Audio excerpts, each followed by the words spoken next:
जय उत्तराखंड। आप देख रहे हैं यूके न्यूज लाइव और मैं हूं आपके साथ रिया कुमारी। पेश है उत्तराखंड की आज की खास खबरें।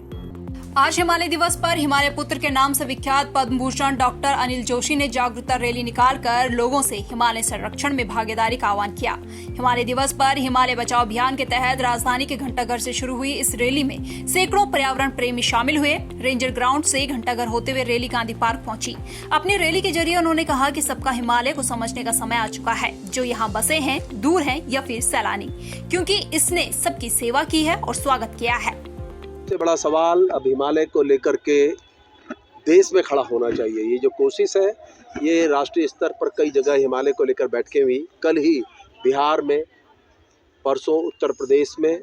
तो तमाम जन संगठन है और सभी तरह के लोगों को इस बात के लिए जोड़ना चाहते हैं कि हिमालय का जो भी संसाधन है, हिमालय के बड़े लाभ हिमालय के लोग कम और देश के दूसरे हिस्से ज़्यादा उठाते हैं।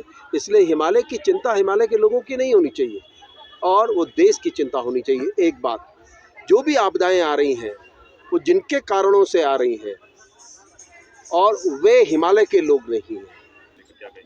देखिए, हिमालय कोई पर्वत नहीं है। जहाँ हिमालय हमारी रक्षा करता है वो हमारी सभ्यता व संस्कृति का भी प्रतीक है। और जिस प्रकार से आज हमारी चोटियाँ पिघल रही हैं, हिमालय की चोटियों का लेवल नीचे आ रहा है, जलवायु परिवर्तन, इसका कारण विकास के नाम पर वृक्षों का दोहन। एक समय ये था कि देहरादून में पंखों की आवश्यकता नहीं हुआ करती थी और आज ये स्थिति है कि अंधाधुंध विकास के नाम पर हमने कंक्रीट के जंगल खड़े कर दिए। आज मसूरी में पंखे की जरूरत पड़ती है। आज दूसरा, पॉलीथीन, जिसने आज पूरे हमारे सिस्टम को फेल कर दिया है।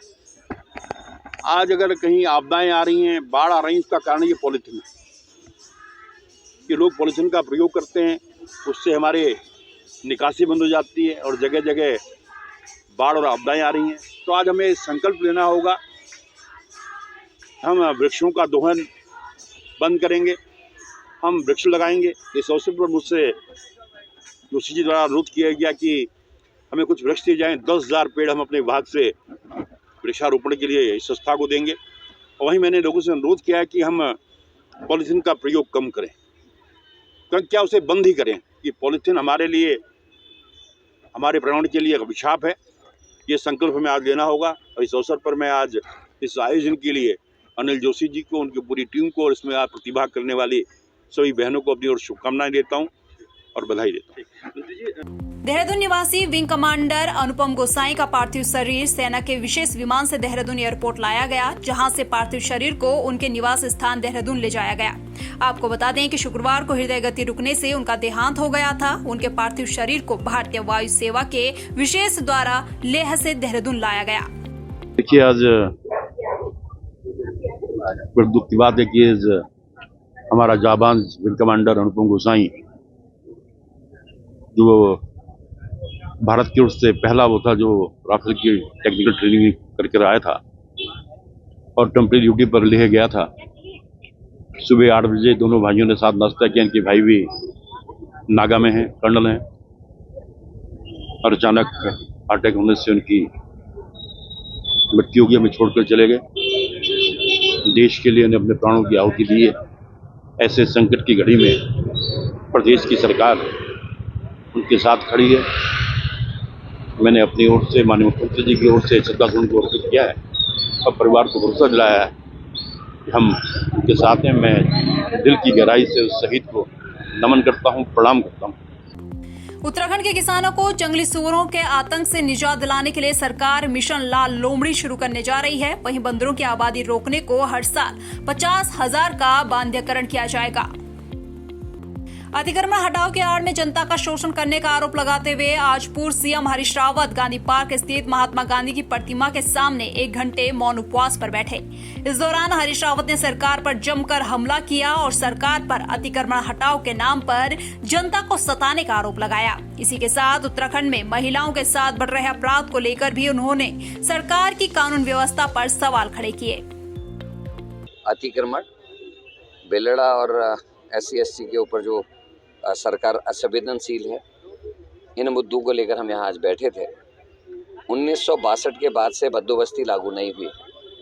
लोगों के घर उजाड़े जा रहे हैं, लोगों के कारोबार को उजाड़ा जा रहा है। बच्चों को आप सड़कों के किनारे रोते हुए बिलखते हुए देखेंगे, सामान सड़कों में पड़ा है। बसाने की जिस सरकार को ज़रूरत थी लोगों को बसाने की, उनके लिए व्यवस्था करने की, वो सरकार उजाड़ने पर आ गई। कोर्ट के निर्देश भी हैं तो सरकार अध्यादेश ले आ सकती थी। जब शराब की दुकानों को रेगुलराइज करने के लिए, शराब की दुकानों को बचाने के लिए जो है हाईवेज का नाम बदल दिए जाएंगे, उनको जो राष्ट्रीय राजमार्ग है उनको राज्य राजमार्ग बना दिया जाएगा या स्थानीय सड़कों का रूप दिया जा सकता है 2018 में, तो वही सरकार है। इसके लिए भी कोई उपाय निकालती, या तो अपील करती है हायर कोर्ट में, या फिर अध्यादेश लाकर इन सभी को बचाने की कोशिश की, जो दिखाई नहीं दे रहा। जो डोजर आज लोगों के दुकान मकान तोड़ने में लगाए जा रहे हैं, अगर इनको आपदा में इस्तेमाल किया जाता, जो बंद रोडें 400 से ज़्यादा PWD की रोडें बंद हैं, उनको खोलने के लिए किया जाता तो मेरे ख्याल से अच्छा होता। एक तरफ सरकार अपने को बड़ा चमकीला दिखाने की कोशिश कर रही है मीडिया के माध्यम से, और दूसरी तरफ देहरादून जो है डेंगू सिटी के अंदर स्मार्ट सिटी के बजाय डेंगू सिटी में परिवर्तित हो गया। खबर सितारगंज से है, जहां नदी किनारे शौच करने गए युवक पर मगरमच्छ ने हमला कर दिया। युवक ने बमुश्किल मगरमच्छ से अपनी जान बचाई, लेकिन इस दौरान युवक के हाथ में गंभीर चोटें आई हैं। युवक को सामुदायिक स्वास्थ्य केंद्र सितारगंज लाया गया, जहां पर डॉक्टर युवक का प्राथमिक उपचार कर रहे हैं। तो जब ही सोच रहा था ऐसे, तभी वहाँ पे नाका आया निकल के मगरमच्छ, तो एकदम इसने हाथ पकड़ लिया, इसका नदी में ले गया। उसमें जो भी बच्चा आया है वो 18 साल का बच्चा है, जिसको मगरमच्छ ने काटा है और उसको ज़्यादा नहीं 2-3 छोटे छोटे घाव पड़े हैं, और जिसमें 4 टांके एक जगह 2 या 3 टांके आए हैं, और ऐसे कोई जान का कोई खतरा नहीं है, बस बच्चा नॉर्मल है। पहाड़ों की रानी मसूरी शुक्रवार को जाम के झाम से जूझती रही। अत्यधिक पर्यटक आने से मसूरी पूरी तरीके से पैक हो गई है। मसूरी होटल एसोसिएशन की माने तो मसूरी में 80% होटल पैक रहे। दिल्ली में G20 की बैठक होने के कारण दिल्ली से पर्यटक भारी संख्या में मसूरी पहुंच रहे हैं। फिलहाल आज के इस खास बुलेटिन में इतना ही। बने रहिए UK न्यूज लाइव के साथ। नमस्कार।